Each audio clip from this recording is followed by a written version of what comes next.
சேர்த்து வந்து ஒரு டூல் வந்து நான் மேக் பண்ணிட்டு இருந்தேன். என்ன டூல் அது வந்து கெஸ் பண்ணுங்கன்னு சொல்லிட்டு இன்ஸ்டாகிராம் ஸ்டோரியில வந்து நான் போட்டிருந்தேன். நிறைய பேர் வந்து கெஸ் பண்ணிருந்தீங்க. பட் யாருமே கரெக்டா சொல்லல. ஒரு சிலர் வந்து ஓரளவுக்கு சிமிலரா சொன்னீங்க. பின் குஷன் இந்த மாதிரி எல்லாம் சொன்னீங்க. அது ஓரளவுக்கு சிமிலரா மேட்ச் ஆகும். ஃபைனலா அது என்னன்றதை பார்த்துடலாமா? இதுதான் நான் மேக் பண்ணிட்டு இருந்த ஒரு டூல்.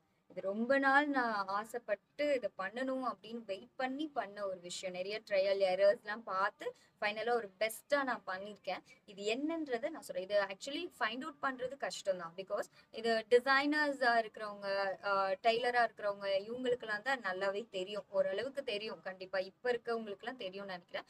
ஸோ இதோட நேம் என்னன்னா ப்ரெஸ்ஸிங் ஹேம். இதுக்கு இன்னொரு நேமும் இருக்கு. ப்ரெஸ்ஸிங் ஹேம்னு சொல்லலாம், இல்லைன்னா பஸ்ட் ஹேம்னு சொல்லலாம், இல்லைன்னா ட்ரெஸ் மேக்கர் ஹேம்னு சொல்லலாம். இது எதுக்கு யூஸ் பண்ணுவோம்னா, நம்மளோட பஸ்ட் ஷேப் நம்ம வந்துட்டு பிளவுஸா இருக்கட்டும், இல்லை வாட் எவர் கார்மெண்ட்ஸ்ல வந்து நம்ம பஸ்ட் ஷேப்பிங் கொடுக்கறதுக்கு அயன் பண்ணணும். அயன் பண்றப்போ ஒரு ஸ்மூத் ஃபினிஷ் வேணும்னா அதுக்கு ப்ராப்பரான இந்த மாதிரியான ப்ரெஸ்ஸிங் ஹேம் யூஸ் பண்ணி நம்ம அயன் பண்றப்போ பெட்டர் ரிசல்ட்ஸ் கிடைக்கும் நார்மலா பண்றதை விட. இதுக்கு முன்னாடி இதுக்கு இந்த ப்ரெஸ்ஸிங் ஹேம்க்கு இல்லாதப்ப நான் என்ன பண்ணேன்னா, என்னோட பின் குஷன்ல வச்சு அயன் பண்ணேன். அப்படி அது வந்து ரெக்ரான் இருக்கிறதுனால அவ்வளோ பெட்டரா கிடைக்காது. அதுக்கு பதிலா கோகனட் ஷெல், அதுக்கு மேல ஒரு பேட் வச்சு அது யூஸ் பண்ணி அயன் பண்ணேன். ஸோ ஃபைனலா இந்த ப்ரெஸ்ஸிங் ஹேம் வந்து நான் டிசைன் பண்ணி முடிச்சிட்டேன்.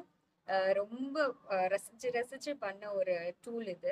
ஆக்சுவலி இந்த மாதிரியான டூல்ஸ், ப்ராப்பரான டூல்ஸ் நம்ம கிட்ட இருந்ததுன்னா ஒரு பெட்டரான ஒரு காஸ்டியூமை வந்து நம்ம கொடுக்க முடியும். ஸோ இதை எப்படி யூஸ் பண்றதுன்றதையும் நான் காட்டுறேன் உங்களுக்கு. ஸோ இதான் பிளவுஸ். அப்படின்னா இந்த ஃப்ரண்ட் கப் பார்ட் இருக்கு இல்லையா, இந்த பர்டிகுலர் பார்ட்ல நம்ம ஸ்டிச் பண்றப்ப என்ன பண்ணுவோம், இந்த ப்ரெஸ்ஸிங் ஹேம், பஸ்ட் ஹேம் இருக்கு இல்லையா, இதை கரெக்டாக இந்த டாட்டோட பிளேஸ்மெண்ட் கிட்ட இப்படி நம்ம ஃபிக்ஸ் பண்ணிடுவோம். இப்படி ஃபிக்ஸ் பண்ணிட்டு டாட்டை நல்லா இப்படி ஸ்ட்ரெச் பண்ணி இது மேலே இப்படி அயன் பண்ணுவோம். நான் வந்து உங்களுக்கு ஜஸ்ட் ஒரு மினியேச்சராக காட்டுறேன் அயன் பாக்ஸ். நீங்கள் உண்மையான அயன் பாக்ஸ் எடுத்து நீங்கள் அயன் பண்ணுற மாதிரி இருக்கும். ஸோ இதில் நல்லா நம்ம ப்ரெஸ் பண்ணுறப்போ இந்த பஸ்டோட ஷேப் வந்து நல்லா ப்ராப்பராக நம்மளால கொடுக்க முடியும். ஓகே. ஸோ பிளவுஸ்ல மெயினா வந்து எல்லாருமே நோட்டீஸ் பண்றது அந்த ப்ராப்பரான ஃப்ரண்ட், அந்த கப் ஷேப் ப்ராப்பரா வருதான்றதான். இந்த மாதிரி ப்ரெஸ்ஸிங் ஹேம் யூஸ் பண்றப்போ டெஃபினட்டா அதோட ஷேப்பிங் வந்து ப்ராப்பரா வரும். And one more important thing, இனிமே ரெகுலரா ஃபேஷன் டிசைனிங் ரிலேட்டடா நிறைய டிப்ஸ் அண்ட் ட்ரிக்ஸ் வீடியோஸ் வந்து நான் போஸ்ட் பண்ண போறேன். இப்போ ஃபேஷன் டிசைனிங் படிச்சுட்டு இருக்க ஸ்டூடெண்ட்ஸா இருக்கட்டும், இல்லை படிக்கணும்னு ஆர்வம் இருக்கிறவங்க யாரா வேணா இருக்கட்டும், கண்டிப்பா இனிமேல் வரப்போற வீடியோஸ் எல்லாமே உங்களுக்கு யூஸ்ஃபுல்லா இருக்கும். So wait and watch. Thank you.